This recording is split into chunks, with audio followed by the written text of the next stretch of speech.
Gentlemen,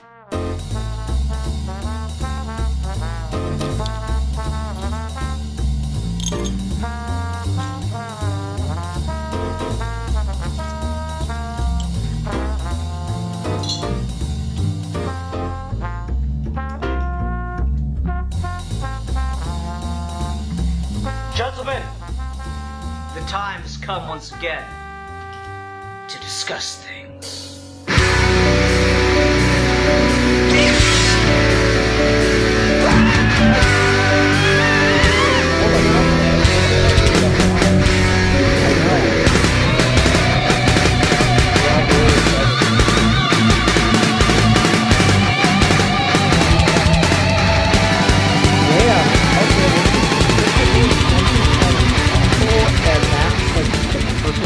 Again.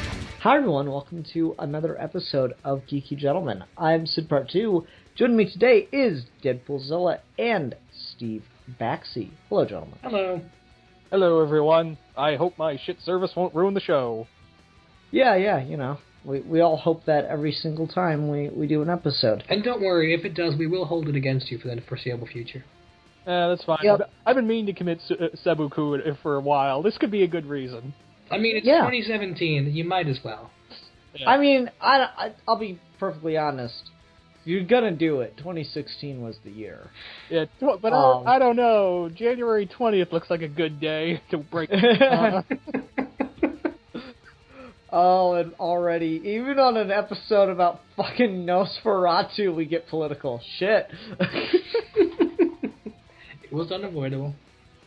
Yeah. I mean, obviously, everyone saw that one coming. In any case, before we get into this week's episode, which will be about Nosferatu from 1979, I just want you, the listener, to know that you can download episodes of Geeky Gentlemen, listen on the go. There's a link in the description. Download this episode.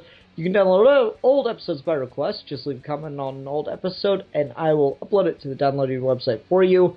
You can find old episodes by checking out the Geeky Gentlemen playlist. Steve, where can they find the Geeky Gentlemen playlist? They can find it on your channel. Yeah, there we go. I'm quizzing people now. My new thing is I'm quizzing people. I had to think about that because I'm like, well, it's your channel, but is the answer really that simple? Yeah, it really is. That's the free bonus point. See, you have to forgive me. I've been reading too much Hegel. You son of a bitch. Anyway, so Steve picked this topic, so the inevitable question, of course, is, the fuck made you pick this? Okay, this is really dumb. I admit it's really dumb. But for like the past 2 years, I have become a very big fan of saying Werner-Herzog. I knew nothing about him. I still know fucking nothing about him. But damn it, he has a cool name. So I keep wanting to say it, and I never have a reason to. So I just say it randomly. And then I looked up his Wikipedia, and I'm like, hey, he makes movies, right? Why don't we review movies? That way I can say it a million times. So I looked at his filmography, and I saw a remake of Nosferatu the Vampyre, and Nosferatu is one of the best movies ever made, and he thinks it's the best movie Germany ever made. So I'm like, hey, why not? Let's talk about this. Solely because now I have precedent to talk about Werner-Herzog by saying Werner-Herzog several times in conversation, so we can talk about Werner-Herzog's Nosferatu the Vampyre. That is like the best possible reason to review something of all time. It's a cool name. That's all I've got. It's a really cool name. You know, Steve, you know, I regard you as a very intelligent man. But, okay. Fell down a couple pegs there, huh? Yeah, just, you kind of got knocked down the philosophical ladder for me. It's a really cool name. Well, it's kind of funny because there's a villain in the Dead Snow movies called Herzog. So you could have done the same thing in the Dead Snow movies. Well, now I will. Thank you. Oh, God. So he's just gonna, like, be picking stuff for the most superficial reasons ever now. It's a really fucking cool name. Well, it's kind of funny because that's the exact same name for that character. It's a Nazi zombie captain in these two movies, and it is the exact same name. I am pretty sure it's a reference now that you mention it. That's awesome. Okay, I'll have to look into that. Oh, before we get too far into this, I do want to mention this because I watched this movie twice, and I watched two different versions of it. Because there are two versions of this movie. I didn't know that. This is really interesting, by the way. I didn't know that they did this, and if you put them side by side, they're pretty identical. But this movie, because of the studio, there was a request made that they make one that's English viewer friendly. So they filmed the entire movie, and every time there was dialogue, they filmed it both in German and in English. So there's an entirely English movie, and there's an entire German movie that are basically the same. But if you watch the English one, you can tell that the actors aren't, like, English is not their native language. So it sounds a little bit more stiff, but otherwise they're identical. Yeah, and Deadpool Zola and I watched the English one because it's the one we found online.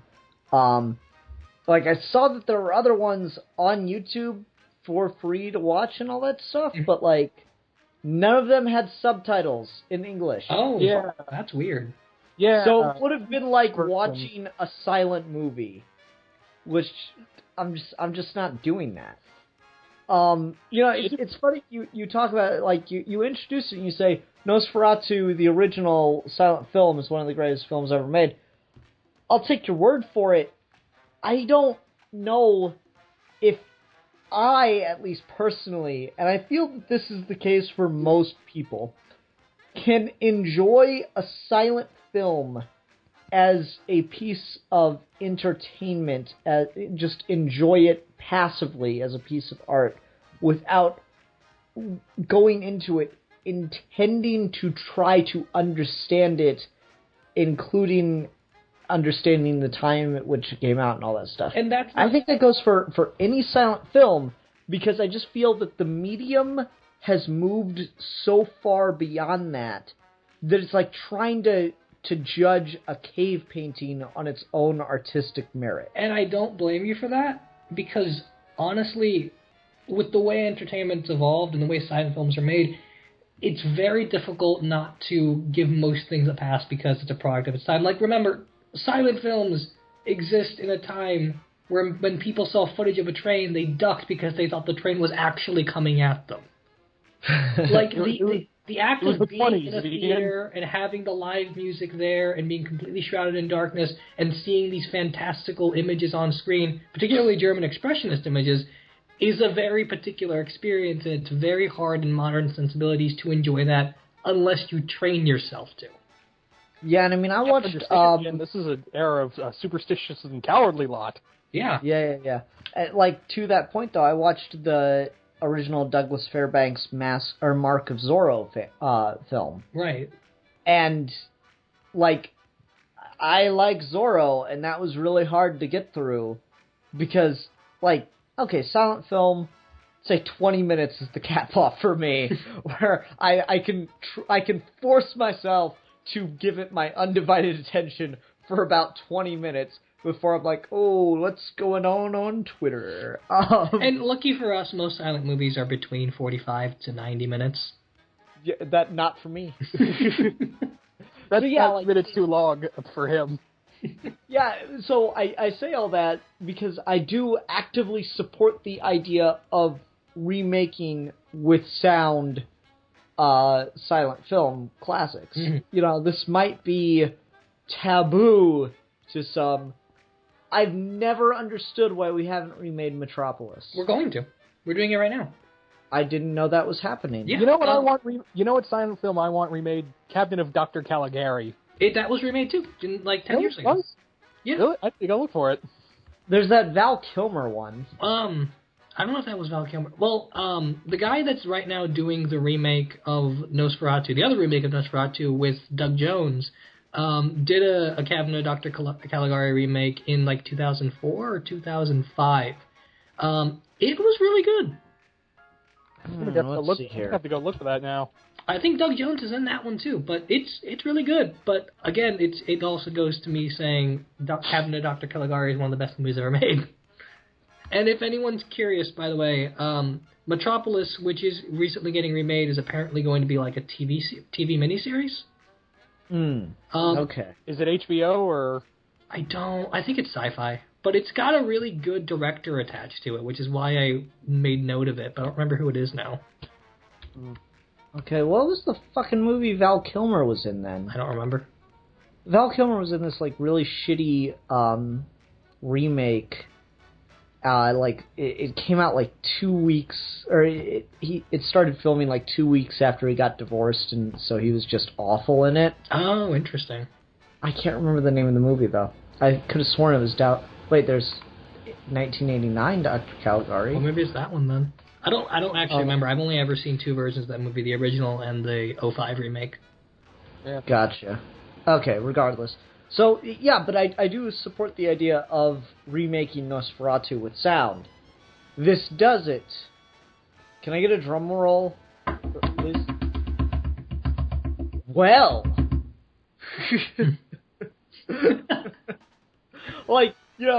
Everyone was so ready for me to hate this because I'm so particular about my horror and what I like and what I can't fucking stand.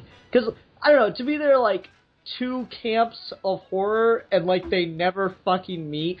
And that's, the super fucking pretentious shit and then the schlocky, awful stuff that I love anyway. Right. And there's so little crossover between those two. And this is definitely in the super fucking pretentious shit, don't get me wrong. But it's just not pretentious enough that I'm able to enjoy it. So you said it's a little bit. What's up? So what you're saying is, Ian, you enjoy all the Hammer films by that kind of logic. I haven't seen any of the Hammer films, but I do want to watch the Peter Cushing Dr. Frankenstein films. We should go back to Horror Movie Month with those, because those are really fun. Yeah. No, but, I think I would, just from what I understand about them. Yeah. But no, just, I really pretentious-ass horror. There's some really good stuff there. There's also The Witch. And fuck that movie. The guy who made The Witch is also remaking this, by the way. I still haven't seen that movie, so I don't know. I have. I liked it. But I will agree with Ian that it does get a little pretentious at times. But I enjoyed it. I'll have to watch it because I keep hearing Ian really doesn't like it, then you like it, and then Connor loves it, and then somewhere I really want to get in on this debate, but I haven't seen it. I can't stand it. But yeah, this doesn't do the things that annoy me about that. This understands still how to be a watchable movie, not homework. This understands, it's weird. There are some shots where it feels like they're just straight up recreating shots from the silent film Nosferatu. And that's what they do. They pay very clear homage to the original film, and they've got lots of moments where they go for near identical shot composition. Gotcha. Okay, and I figured that, particularly when Nosferatu comes and crawls into the bedroom. Yeah. Jonathan Harker's bedroom. The way he stands with, the stiff posture and his fingernails out, that's all very much from the original. Yeah, that obviously, it's I've seen clips from Nosferatu, everyone's watched, Diary of a Vampire. Shadow of the Vampire. That's the one you're thinking of. No, the one with Brad Pitt. Interview with a Vampire. Interview, right. Shit, sorry. Diary, Shadow, Interview. One of those. No, because there's that moment where he's talking about how much he loves films. The first film he ever saw was Nosferatu. That's a really fun reference to me. Yeah. So, I could definitely tell some of the shots were straight out of that. And again, I think that kind of goes to the fact that we've moved beyond a lot of this, where those shots look really good, but they're paced really strangely, and it creates an interesting level of tension. It creates a really intense moment that just lasts a little too long. Yeah. Am I alone in that? I can see what you're saying. Again, I've just watched so many silent films that I've kind of numbed myself to that.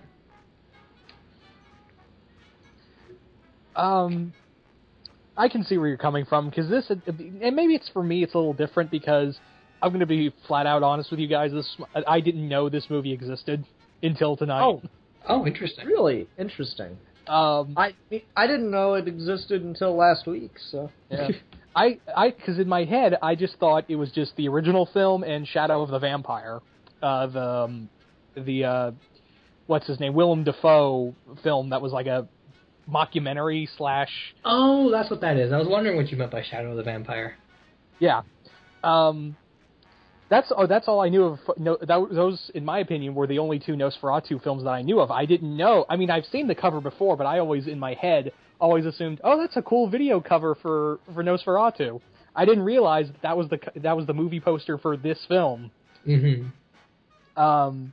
And having said that, it's a very interesting film, but I feel like it's a little weakened for me because the 20s film was just so atmospheric and I think that's where the black and white really helps. It's kind of like, in my opinion, with Godzilla, the original 54 Godzilla, where the black and white really just enhances the experience. And that's what I feel like is the same way here, where the color is just kind of like, I don't know, I'm just not feeling it. But this is a good film. And again, I can clearly see there's a Hammer horror. There are some elements where I'm just like, yeah, you guys watched a lot of Hammer, didn't you? Or Hammer watched a lot of German Expressionism. Yeah. It's interesting. Like I said, I think it's definitely in the pretentious horror film camp, but I like it a lot more than I thought I was gonna. I really thought I'd struggle through this. I had a hard time watching the first 15 minutes. I was just really tired. I had to take a nap. So I came back to it after that. And I came back at the perfect time where I was just into it then. Because I stopped watching after they go to the gypsy camp, you know? Right. I stopped watching. I took a 2-hour nap. I came back to it. And I love that scene with the guy, with the coachman, so much. Oh my god, that's perfect. And if I ever make a horror movie where someone needs to go to a castle and everyone in the village is telling him no, I'm just fucking plagiarizing the shit out of that scene. It's a good scene, yeah. Yeah, This fucking brushing his horses. He's like, can't you see I don't have any horses? I don't have a coach. Right? It's weird because so often in horror movies that people are like, oh, don't go do this, and then they just let him go anyway. And they still do that here, but they actively don't help him. And that's really good. It's just no one wants him to go up to that fucking castle. Oh, I love it. I love it. At the same time, you're like, we want to help you, but you're not one of us, so you're SOL, buddy. Yep. I mean, he's determined to go. I mean, people are certainly entitled to their own decision-making, even if it is self-destructive, ultimately. Mm-hmm. That's a controversial opinion, I suppose, but, man, they do everything but hold him down to get him not to go. Yeah. They do everything that a reasonable person should take as a sign that maybe I should reconsider. I love that moment where he says he wants to go up to see Count Dracula, and then the dish just drops and everyone stares at him.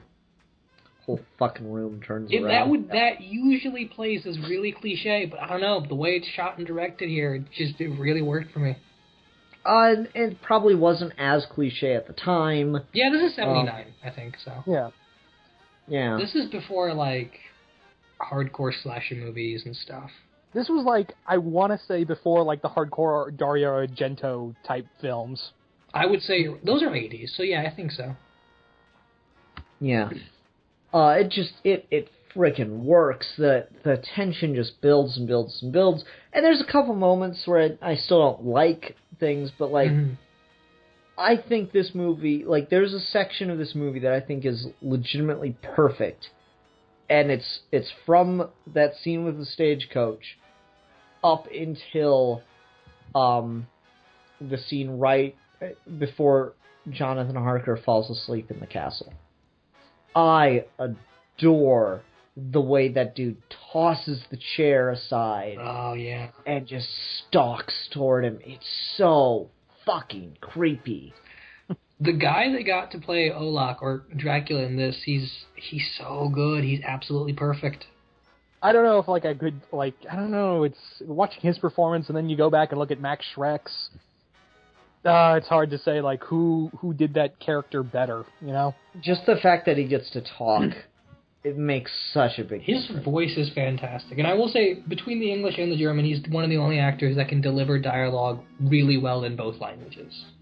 See, I like I said, I was looking on YouTube for a version of this I could watch, and I could tell right away, okay, this is in another language, yada yada.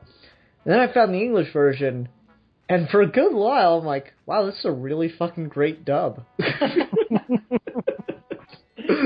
They did a really good job dubbing this. And, that's not exceptional. Like, good dubs used to be easier to do than they are now, because sound recording live used to be incredibly difficult. Like, all of the original Star Wars trilogy was dubbed. And fuck if you could tell. People still think that they're, freak out moments of people just, letting the names of characters slip. Like, there's that really famous moment of Mark Hamill and Carrie Fisher hugging after the Death Star explodes, and everyone thinks that Mark Hamill's that Luke yells Carrie, and it's Mark Hamill making a mistake on set. No, it was dubbed in after the fact. They didn't translate the mistake. So just it used to be easier to do a really good quality dub, because that's just, you had to do a dub to start with, so they knew how to get, good angles and stuff like that. Now it's much more difficult because we do a lot of live sound recording and actors talk so friggin' fast. But yeah, so I was really impressed that this wasn't a dub. Yeah. Thank you for revealing that, Steve. Because I don't feel that the actors had a hard time portraying the language. I guess I could tell it wasn't their first language. Yeah, but I guess the difference in my experience was just that I saw it in German first, and then I saw it in English. So there is a noticeable change in the way that there's a noticeable change in the rhythm of the dialogue as it matches the music. Gotcha. So it just feels like things are just a degree off, and you can't place it until you realize, oh wait, they're not supposed to be speaking English. Okay, and that's fair. I think the only actress that has a really hard time with it is Lucy.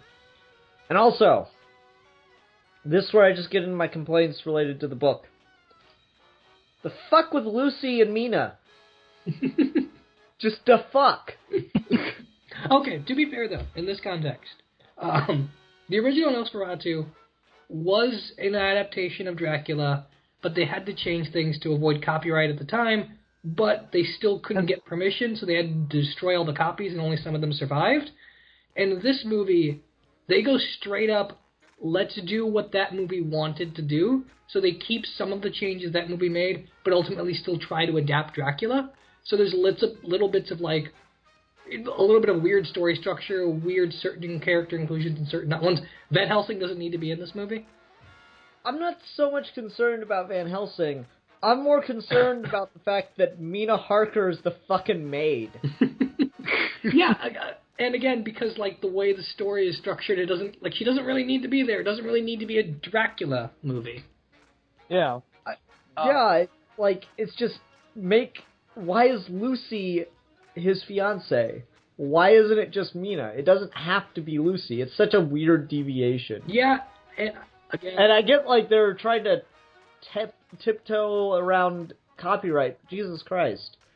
Yeah, it's a little bit weird. I tried to think of this movie just not as an adaptation. I really wish they would have just said Count Olak and not Count Dracula. I mean, it's so similar in every other way. It is, but I like it as a remake of Nosferatu more than I like it as an adaptation of Dracula. True. Yeah.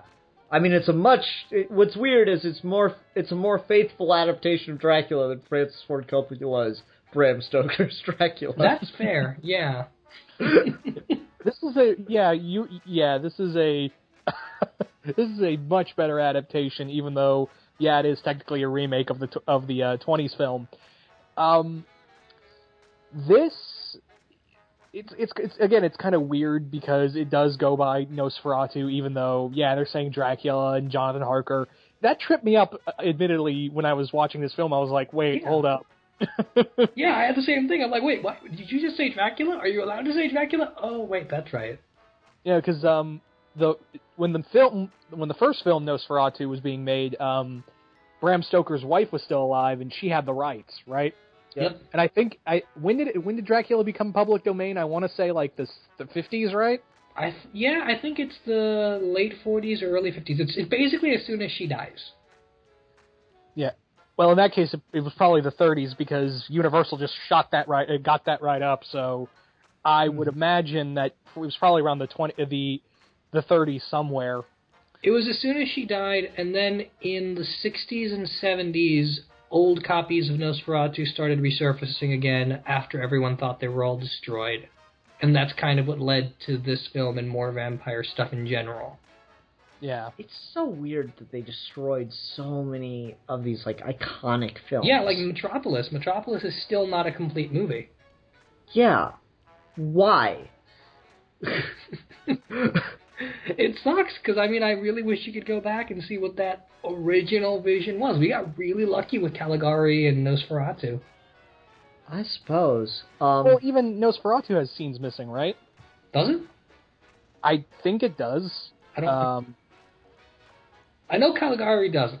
Nosferatu might. Nosferatu has lots of weird production issues because of the whole Bram Stoker Dracula thing. Gotcha. Yeah, so I don't remember if that has scenes missing. It never felt like it did. But with Metropolis, I always see it.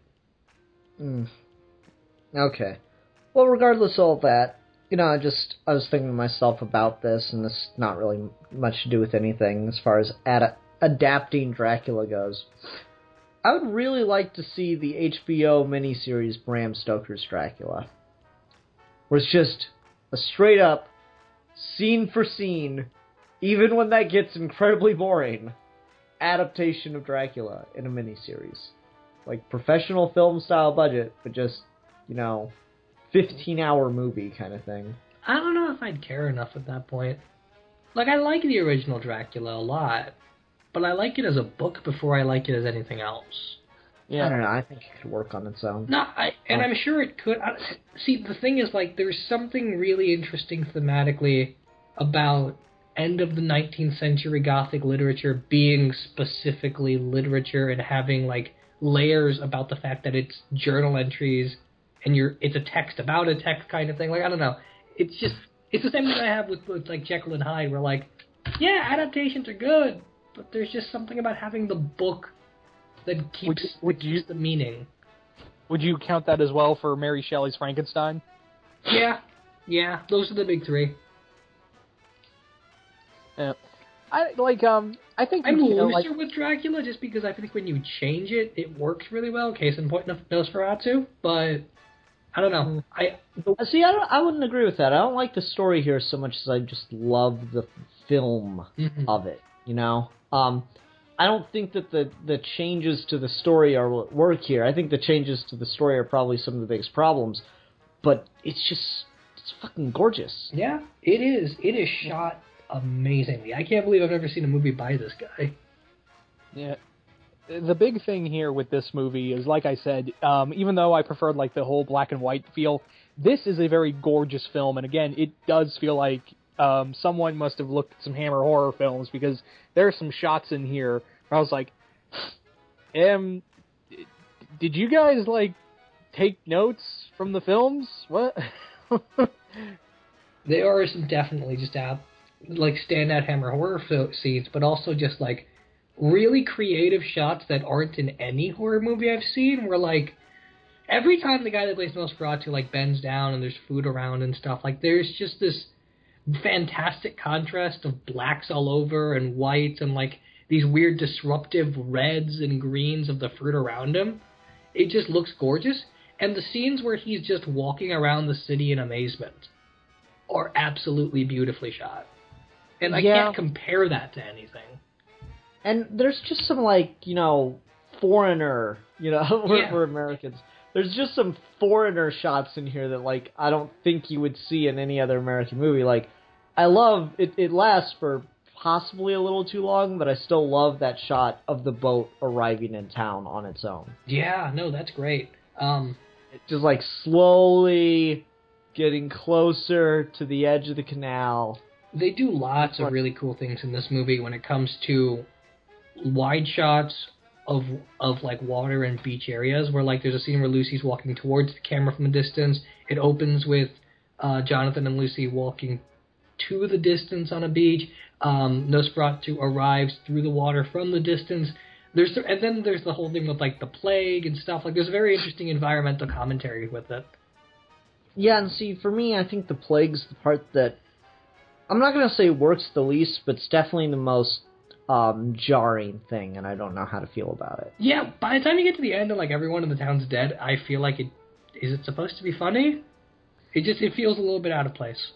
Yeah, if it was done like I feel like that feels like it's out of place in this film. If it was done in like, I don't know, a different vampire film, I'd have been a little more at peace with it. Yeah. But to have it in Nosferatu is just, again, it was, again, with a few other things in here, it's just a little jarring for me. And, yeah, I was literally watching this, I was like, I understand creative liberties, but come on, guys.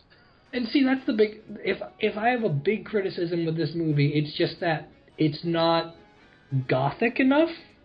It's very much open spaces, it's very much like wide-angle shots, and there's this whole commentary with the nature motif, and there's lots of sunlight, but there's not a lot of, like, truly gothic architecture and stuff, and I feel like with the way Nosferatu, or Olak, or Dracula in this is designed, there's lots of missed opportunities for, like, the brilliant contrast the original film had, and I wish they did more with just, like, I don't know, jagged buildings and more clever background designs and stuff.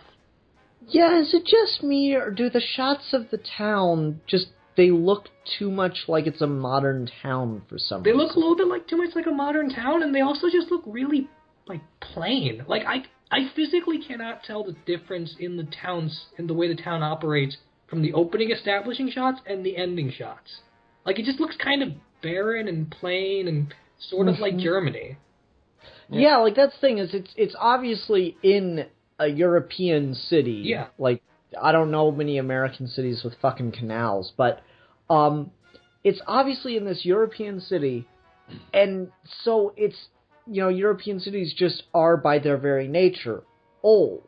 They're just, you know, you talk to people from Europe and other parts of the world, and it's such a weird thing as an American, because the oldest buildings here that people still actually live in are like 200 to 300 years old, max. Yeah. Whereas German's like, oh yeah, this house has been here for 2,000 years, or what, for like 1,000 years. We've been around. Yeah. We're the like 17th family to live in here. Like, I remember talking to my college professor about the university he went to, and he said that he and his dorm mate got kicked out of their dorm for like 6 months because they accidentally ripped the wallpaper and found graffiti from Napoleon's soldiers on it. That's fucking awesome. And so the history department got to move into their dorm and fucking excavate and shit for a month. And they were annoyed. They were annoyed at a historical find.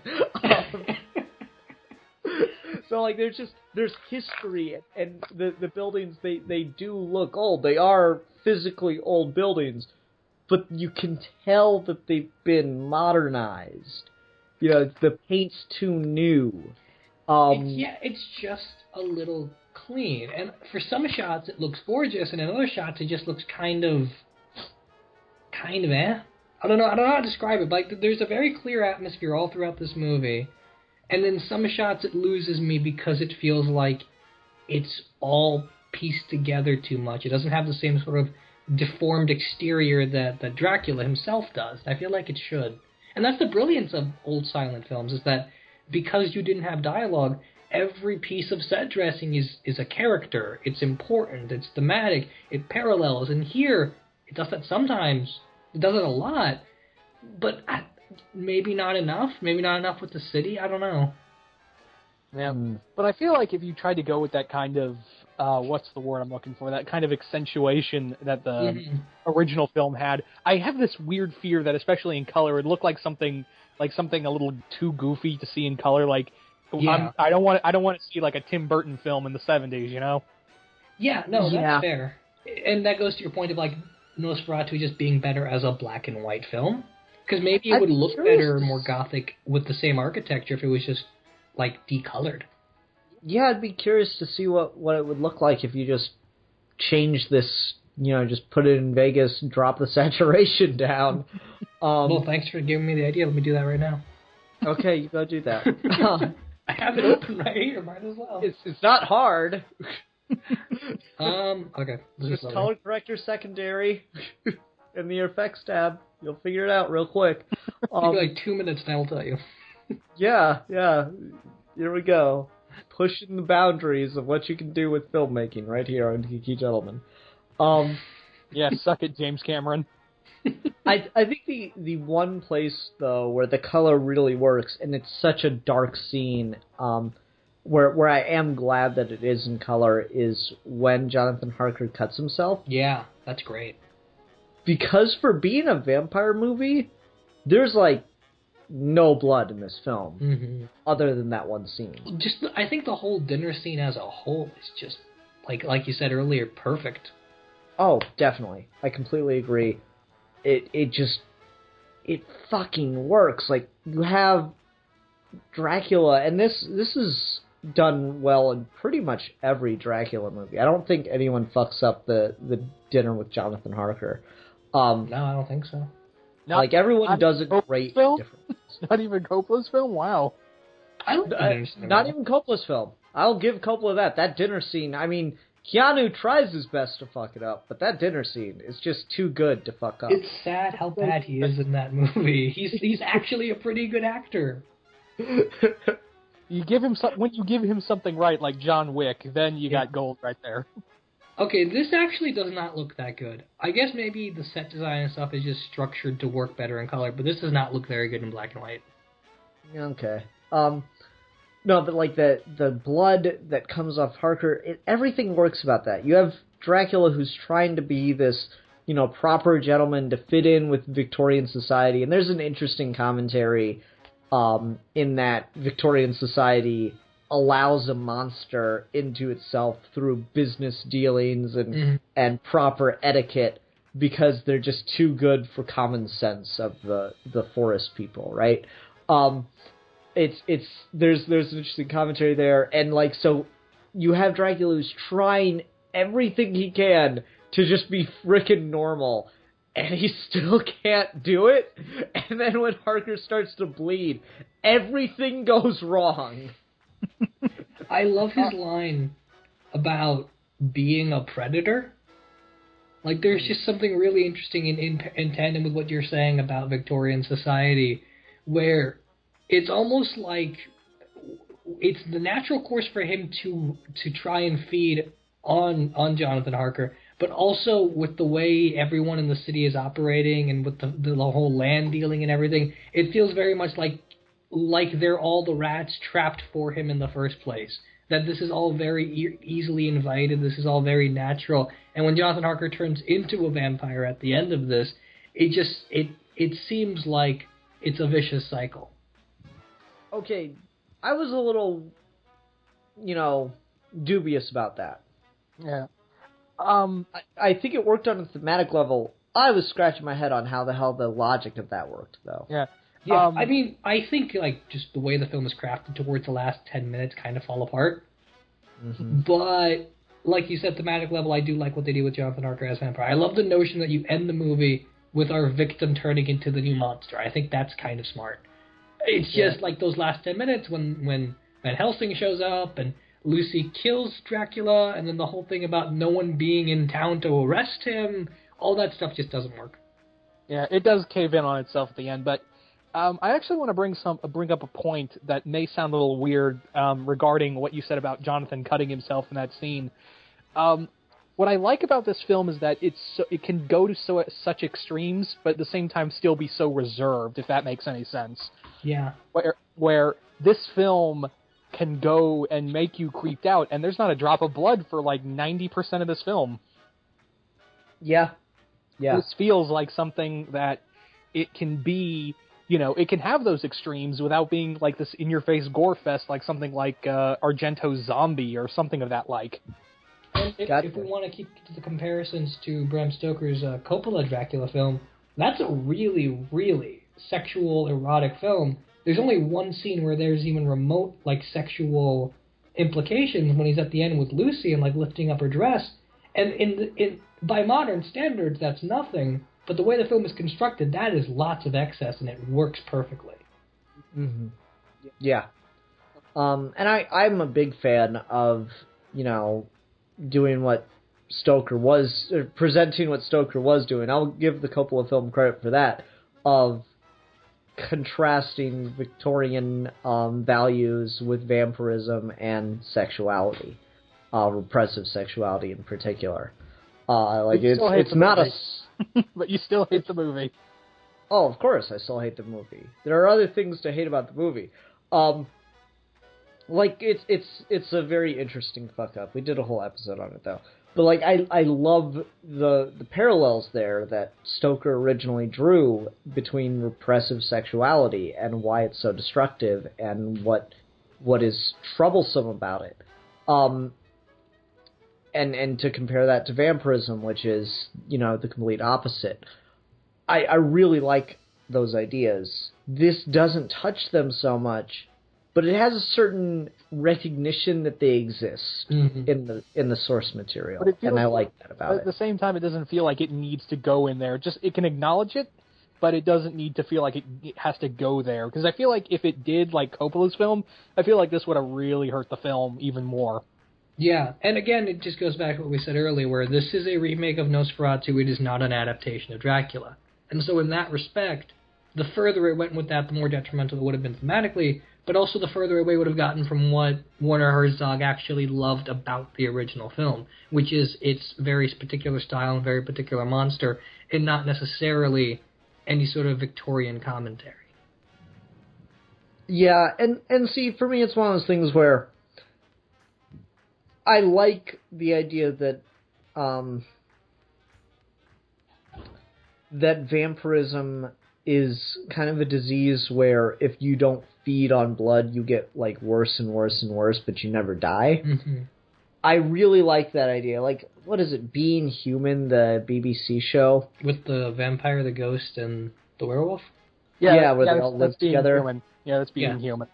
Yeah, it sounds like the beginning of a bad joke, but anyway. It's the beginning of that show, so... Ouch.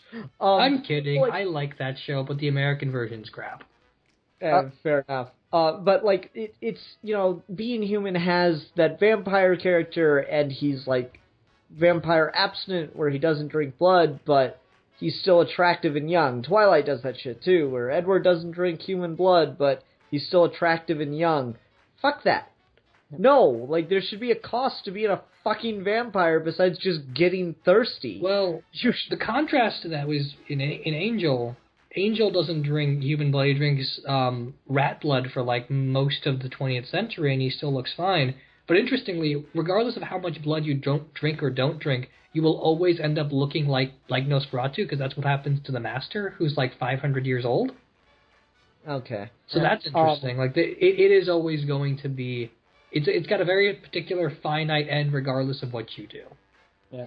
I've always kind of had it I just like the idea that you start to look like Nosferatu, and this doesn't really deliver on that, where once he starts drinking blood, he still looks like fucking Nosferatu.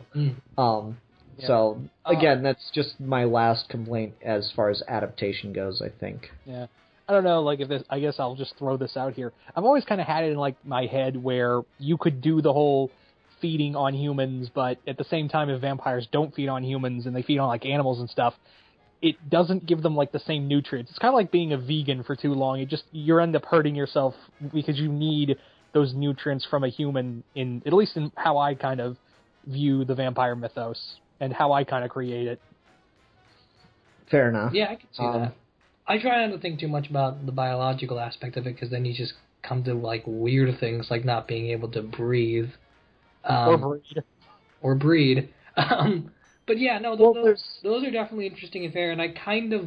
With the end, when Jonathan Harker turns into a vampire, he looks way too much like Nosferatu right away. I feel like that transformation maybe should have been slower or less obvious. Yeah, like it should have been like force corruption.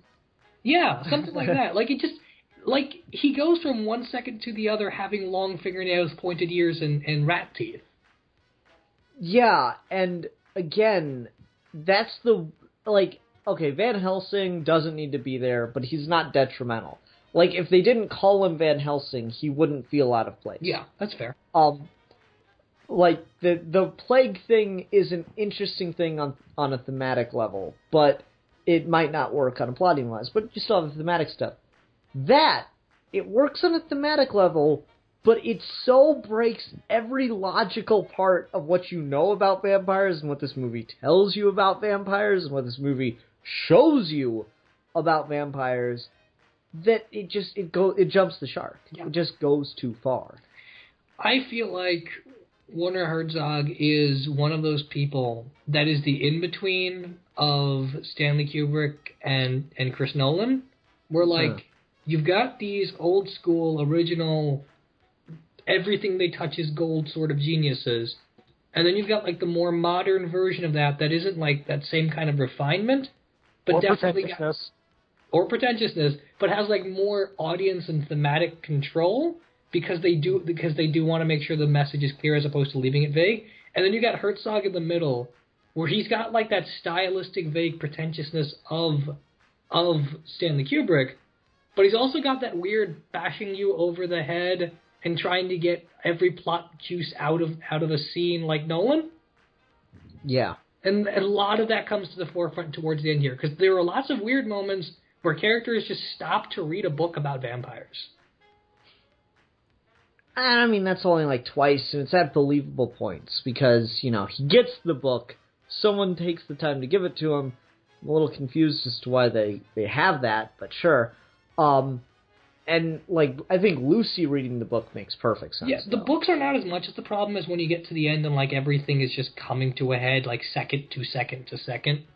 Mm-hmm. Where that feels a little bit like a modern movie. Yeah. I feel like, and I don't know how true this is because I didn't do jack all of looking into the background of this film. It feels like everything just kind of came to the head because I feel like Herzog was like, oh shit, I need to think of a third act. It feels like that.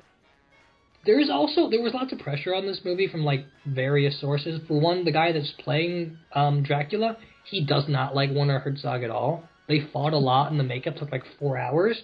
So he was very civil about it with, like, the makeup people and stuff, but he did not like working on it. And then there was this whole thing where they had an animal consultant on because they had all those rats and horses and stuff. And a few years after the movie came out, he explained that he left the movie in the middle of production because of ridiculously animal cruelty stuff that was going on, where, like, they dropped rats in, like, boiling water, they kept them in poor condition to the point where the rats started eating each other. The stuff where, like, the horses are collapsed on the ground, all that stuff's real because they didn't take care of any of the animals.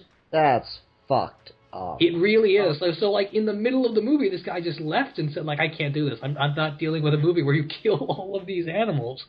And so I imagine some of the final act might just be a product of, like, people are getting frustrated, we gotta wrap this up. Wow. I can believe that after hearing all that. Yeah, it's interesting. Yeah. It's got a cool history. Cool. I mean, it's got a disturbing but interesting to read about history. Yeah, I'll give you that. God damn. Yeah. It's like, you hear PETA pull off this bullshit, and you're like, God, fuck you people. Then you hear shit like this, and like, God, I kind of want to go do some of that PETA shit right now. There's a really interesting thing that freaked me out when I was reading this, but, like, the rats they got were white, and Herzog wanted them to be gray. But obviously you can't hold down a rat and dye their hair, and you have to do them, like, a bunch at a time. So they took all the rats, they put them in a cage, and they stuck them in boiling water with the dye mixed in for several seconds so they were drowning, and half of them died. And then they came back up and they were dyed, but they immediately licked the dye off of themselves and killed themselves. That is horrible. It's kind of fucked up, right? No, that's not. There's no kind of here, Steve. This is Category 5 fucked up. Yeah, and I mean, when you read about that and you go back to that scene where Jonathan Harker's walking and there's a horse just passed out on the ground. That's so, like, what's weird about it is it so doesn't work in the movie. It doesn't. The plague stuff is like, alright, Jonathan Harker turned into a vampire, I could accept if it were the only odd thing out, right? Mm-hmm. The fucking rats and the connection to the plague is so out of left field and just doesn't work for this. Well, now we probably have a reason why that scene was in here now because of what Steve said. That could be the case. Yeah, it's... I recommend people look into the movie if for no other reason but to figure out some of the production history stuff, because it's interesting, it's fucked up in many ways. Also, where else are you going to get a movie that opens with fossilized dead babies? That was really, really freaky. And those were all shot in an actual museum in Mexico from that site in 1983, in 1833, where that entire village got gulfed up, kind of like Pompeii. Oh, wow.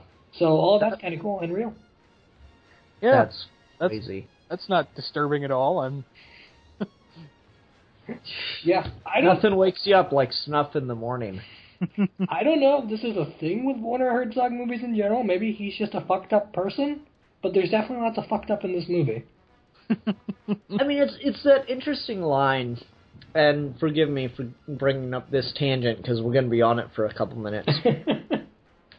There's this interesting moral line between what is acceptable in the name of art and where do we break that? Because, okay, Kubrick was absolutely awful to Shelley Duvall on the set of The Shining. Wait, I got that right. Yeah. Okay. Absolutely treated her like garbage. Yeah, she had a mental everybody breakdown. on the set to treat her like garbage. Never gave her any words of encouragement, which is something you fucking need as an actor. Oh, just horrible on-set interaction for her. In order to generate a performance out of her that I have said many times, worst part of the goddamn movie. Because you can tell she's just giving way too much. Then you got someone like Jared Leto's Joker, who sends, fucking dead rats to their castmates and all this other shit. Anal beads, used condoms. Yeah. Pulls shit like that.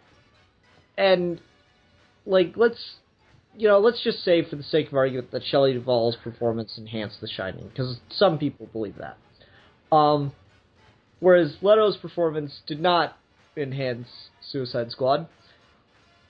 So is the line here that practically anything is okay if it ends up being good in the end? Is that the determination we make for acceptable on-set behavior of the cast and crew? Well, this story just came out recently, but about that movie where the rape there was a rape scene, but it was not consensually filmed. Nosferatu movie. Oh, Deadpoolzilla, can you mute your phone or something? Yeah, what was that? Wait, what? We could hear you talking in the background. Oh, I was saying goodnight to my parents. Oh, sorry. Okay. No, what's that movie called? Something Paris. Wasn't it a Marlon Brando? It was a Marlon Brando movie, yeah. Oh my god, that's so fucked up. And see, that's a really good movie. And that's a really good scene. But now that you have that history, is that still so? Is it right to Last Tango in Paris? That's it. That's what it's called. Because I feel like there's nothing in the world that isn't political, but especially art. Art is always going to be about relationships with people, and the moment you accept that, it is unavoidably political. And so this backstory and how we make movies, how we distribute movies, how we encourage the production of more art, all of that is in many senses an ethical consideration about the art itself. And so hearing about stuff like a movie that tortures animals I don't know. I have a very hard time falling in love with a movie with those kinds of considerations in place. Especially when what you like this, I shouldn't even say this, but I'm going to finish my thought. Especially when what you've produced isn't perfect. Yeah. Like the only, and it's not even like even if it was perfect, it would still not be acceptable. But like if what you did ended up actively making the film better, and you wanted to take the perspective that the art is the most important thing. Even if it produced a perfect piece, that would still be unacceptable behavior. Maybe that's something that's easier to say because I've not seen something where I feel like the ethical line broken was acceptable for the sake of the art produced. I see, and with Suicide Squad in particular, it got to such a crazy point where I'm like, it doesn't matter how good or bad Jared Leto's Joker is, he's a fucking douchebag. And it's weird because he's, like, someone made this point, Jared Leto's a pretty good actor. He is. He doesn't just take roles willy-nilly. He's been in, like, 5 movies in the last 10 years or some shit like that. Mr. Nobody, he's amazing in. Yeah, like, he's a really, really good actor, and he only takes roles that he really thinks he can do something with. And so what the fuck ever happened with that goddamn movie? Who knows? But yeah, like the ethical lines that he crossed in that film are fucking ridiculous and disturbing and should not be encouraged. Boiling rats alive for your fucking whim to have them be gray should not be encouraged on any level whatsoever. It's completely unacceptable. And again, the other really fucked up thing of like keeping rats in such poor conditions to the point where they actually turn to eating each other. I mean, to be perfectly fair, rats, the line for when an animal will do that is pretty low for rats. Okay, that's fair, but I mean, like, you don't even try to prevent it. Yeah, I agree. It's like I don't want to justify or defend, but just to be perfectly fair, that is not too far out of the realm of behavior. I have to wonder though how they kept rats under control on the set if that's the shit they were pulling. I have no idea because like especially that scene where they're just overrunning the streets and the people are like sitting next to them as they eat dinner. Yeah. How the fuck are the rats not storming the table and biting people? Yeah, I have no idea. I'm pretty sure they probably bit people in those scenes. You just didn't see it. It's possible. Fuck if I know. You're probably right though. Yeah, it's some fucked up stuff. Because it's like you said, this is a movie where like those kinds of boundary pushing touches and putting it in the most neutral way possible didn't make it better. Like the movie gains nothing from having gray rats. Not just like the whole plague subplot could have been interesting on a thematic level, but it's so distracting and it's not fleshed out enough that it's just not. It's a detriment to the film. It actively makes the film worse. And so you talk about, they were under pressure to finish the movie and all this other stuff, and because of the ethical lines they crossed. Well, they crossed these ethical lines in advance. They planned to cross ethical lines with the treatment of these animals. But you didn't just happen to do that. It's not like they just happened to get a bad animal handler. They knew what they were doing. They were actively making these choices in pursuit of the film, which means the script was already this way. Yeah, the pressure on the film to wrap up was not because ethical lines were getting crossed. It was the pressure to wrap up because they hated getting caught. Yeah.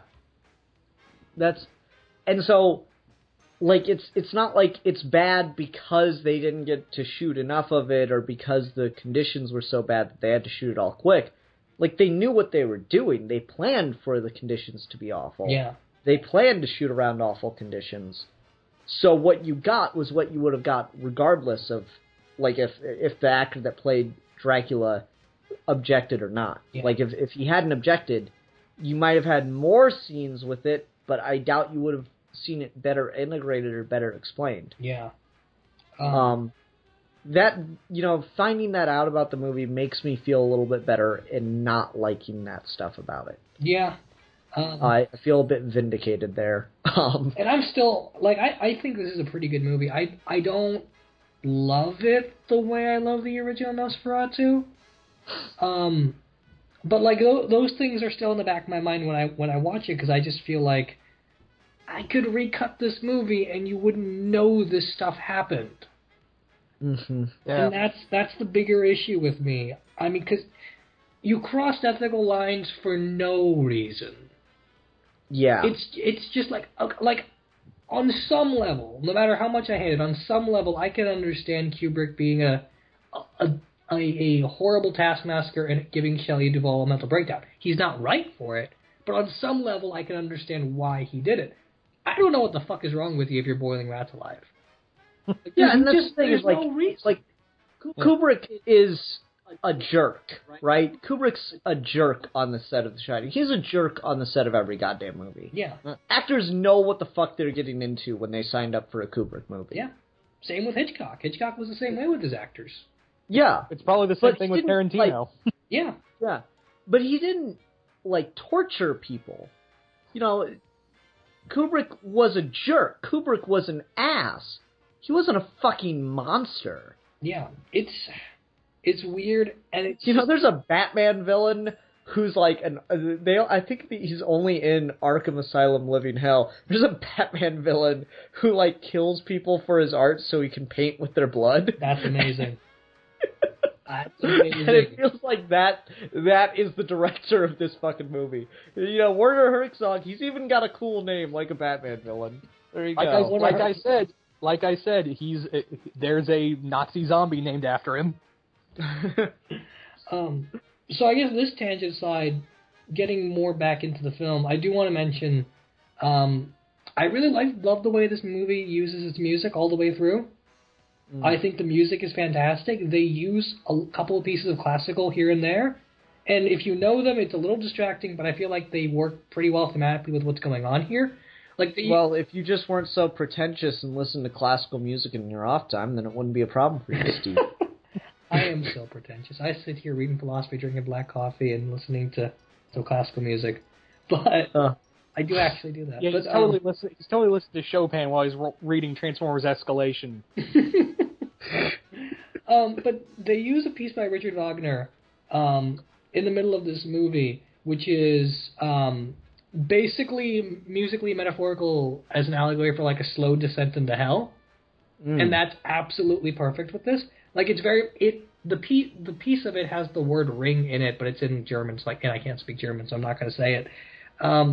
But it has the word ring in it, and the music has a very repetitive, vicious cycle thing going, and the music in the opera itself is about how hell is not a straight path downward like Dante would have this thing. It is repetitive, it is a cycle, it is vicious, and that's in the movie when you go from beginning to end of Jonathan Harker turning into a vampire. I think that's really clever. Yeah, I'd agree. Again, my biggest problem with Harker becoming a vampire is just it comes out of nowhere. Yeah, I mean, it's poorly constructed, but thematically it's really cool. It would have made a little more sense if it wasn't so rushed. Yeah, if his transformation wasn't in the span of 2 seconds. Yeah, because all you see is that he's pale and crazy. Yeah. And then randomly he just rat teeth. Yeah, rat teeth, long fingernails, pointed ears. It's just weird. Yeah, it's so... If he was so jarring. If he was changing throughout the film, you slowly see his hair falling out, his ears becoming more an evil version of the Santa Claus. I know that's a weird way to put it. But kind of like that, where he's slowly losing his mind and his soul, literally, throughout the entire film. And it's structurally there, right? We check in with him a lot. I don't understand why we couldn't just touch up him with a little makeup every time we see him escaping from the castle. Yeah, and there's a lot of problems with Harker for me in this. Yeah. Okay, so he does that scene, and Steve, you've seen the original silent film, so you can tell me. There's that scene where he's, walking around the grounds of the castle during daylight, and then he, gets into he gets in the tomb room basically and lifts the stone and there's Nosferatu, and then immediately cuts to nighttime. Yeah. That shit is so jarring. Is that directly pulled from the original film? I think it is, isn't it, Steve? The cut, I don't think the cut is. The scenes are, but I feel like I remember there's a very active scene where he's running out of it and there is more of a transition. Okay, yeah, because that is a really jarring ass cut. The other thing that really, really confuses the shit out of me is he seems not perfectly, but reasonably lucid when he's in the village about to go back home to warn everybody about the coffins. And then he's just barking mad when he gets back home. Yeah, that's a little bit odd. And when he's sick in the village, it seems like he's losing his mind. Then he just kind of pops back together and then crumbles again. It's a little bit weird. Well, you think they were trying to do a mixture of the character of Harker and what's his name, Renfield, right? Well, Renfield's in this movie, though. Oh, yeah, that's right. Right, forgot. Sorry. Yeah, exactly, because he's, no part of it. Yeah, that's a little bit odd. Yeah, he was just so... that was one thing. It was oh, yeah, I forgot Renfield was in here. See, maybe this is why limitations on a film project can sometimes be good, because I feel like Nosferatu, the original 22, is in a lot of ways constructed better on a story level because they had to intentionally avoid Dracula adaptation material. And this one, I feel like because they could kind of do whatever, they maybe did a little bit too much. Yeah, I really wish that they had stuck more to the original script of Nosferatu. Yeah. And worked harder to make it a direct adaptation, or direct, shot-for-shot kind of remake, but with dialogue added. Yeah. Yeah, I don't know. It's a little bit odd to add all these desperate plot points in just the last act of the movie. Yeah. And it's not a long movie. It's not even 2 hours, but it feels like by the end it's doing too much and dragging a little. Yeah. Who knows? Maybe the Doug Jones movie will be what Ian wants. The fact that Doug Jones is playing Nosferatu is enough for me. Yeah. Yeah, that was when there's Doug Jones is Nosferatu. I'm in. I don't care what's going on. I'm in. Yeah, I'm excited. That started filming 2 years ago. I hope it comes out. That's really funny. I hope it comes out. It's been 2 years, but yeah, 2 years of filming. I just feel like it's a lot for an independent movie. Well, how long did... I think Shadow of the Vampire took 4 years to get together. Did it really? I think it did. I could be wrong. Okay, then maybe I don't know what I'm talking about with independent movies, but I'm kind of worried when I haven't heard an update in 2 years. It depends. I don't get worried after filming starts. Once filming starts, things have to go catastrophically wrong for a movie not to come together. This is true. But this is also a Kickstarted project. The commitment is very limited. Okay, that's different. I thought it was studio funded. No, it's not studio funded. They had a very specific goal in mind on Kickstarter back when Kickstarter was first a brand new thing. Gotcha. Okay. All right, does anyone else have anything they want to talk about with this movie, or do we want to go ahead and go on to ratings? I love how pale Lucy is. I think that actress does a really good job in both the English and in the German. See, I think she's probably the worst part about the acting. That's fair. I don't know. I really liked her as almost because you bring this up, like the actress from The Shining, but still more almost fairy taled. I love her conversations with Nosferatu. I feel like she's so completely gone, but she plays it really interestingly. Where she's one of the most proactive people in the movie because she's gone. I like that she is the proactive character.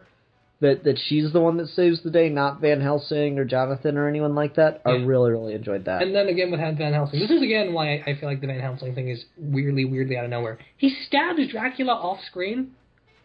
Yeah. What the fuck is up with that? You show him very intentionally in the movie, and then you have him very intentionally say, "I'm going to go stab him," and then he just goes up and comes back down. That's really weird. It is. You think it was when the Dracula actor was off the set, and that's why they cut it? You might be right. Maybe he just didn't want to put on the costume for a stabbing scene. Or he was gone already. Yeah, it's possible. Okay, let's go ahead and go on to ratings then. I'll go first and set the tone. this film is very well shot. There's some really, really interesting ideas here and some really cool stuff in it. But ultimately, there are a lot of things that just fail and do not work, and that's unfortunate. And then finding out the ethical lines that were crossed at the end. This is why judging something wholly as a piece on its own is not always okay to do. Sometimes you do have to consider context, and so I am considering context in this rating, which is why I'm going to give this a 1.5 out of 5. Ships slowly coming into the canal. That's a pretty. I was expecting a little bit higher, but that's fair. It would have been higher if not for what you revealed about the past. No, that's fair. See, there are like if I didn't know about the past, I probably would have given this like a 3.5. Okay, yeah, I could see that. The thing with this movie is, like, things I don't like, I really cringe at and hate about it. But the things I like are on the verge of brilliance, like everything when we first meet Dracula in his castle. Mm-hmm. I just want that to be its own, like, short 10-minute movie. But it's not, and that's the bigger issue. I'm going to go ahead and give this 2 out of 5 fossilized dead children. Lovely. Mm-hmm. I like it. I would watch it again. It's just not great. I am going to give it 2 plagued rats.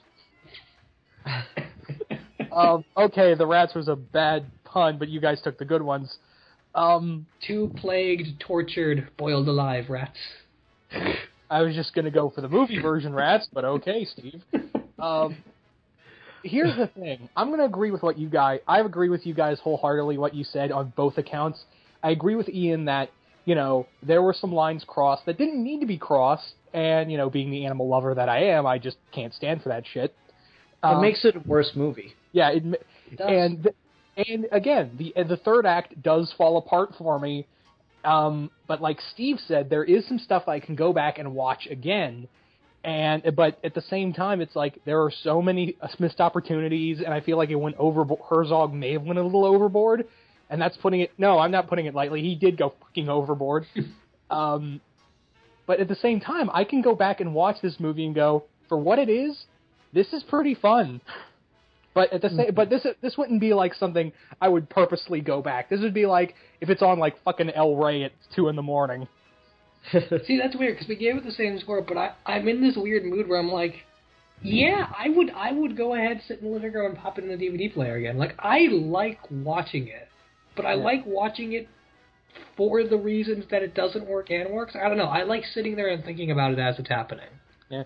If I wanted to go watch a remake of Nosferatu, I'm just going to pop in Shadow of the Vampire. Yeah, that's fair.